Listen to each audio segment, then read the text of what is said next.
Igbo bụ Igbo, ekene m unu. Aha m bụ Maazị Onye, onye ji omenigbo wee mara. Abụ m onye isi otu oziọma Igbo, otu na-ahụ maka nkwalite asụsụ na omenala Igbo, ọkachasị asụsụ Igbo. Anyị abịakwa ọzọ n'oge ilu Igbo. Na nke taa, anyị ga-eji mere isiokwu bụ onye nwe ndidi orie azụ ukpoo. Onye nwe ndidi orie azụ ukpoo.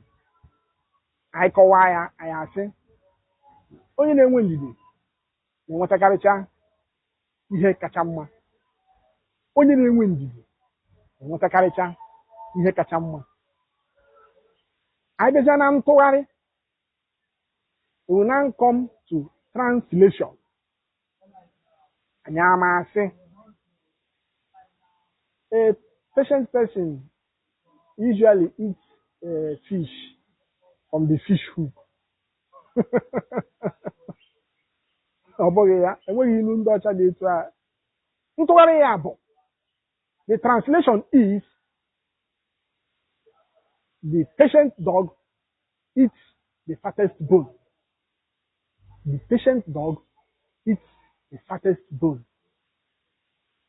We will now come to interpreting or interpretation.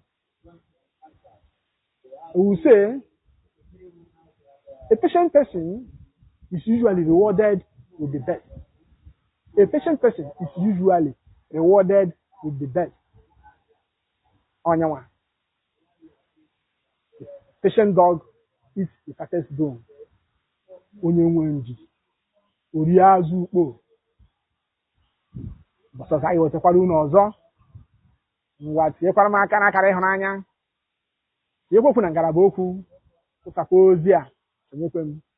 Please like, comment, share, and follow. Emesịa.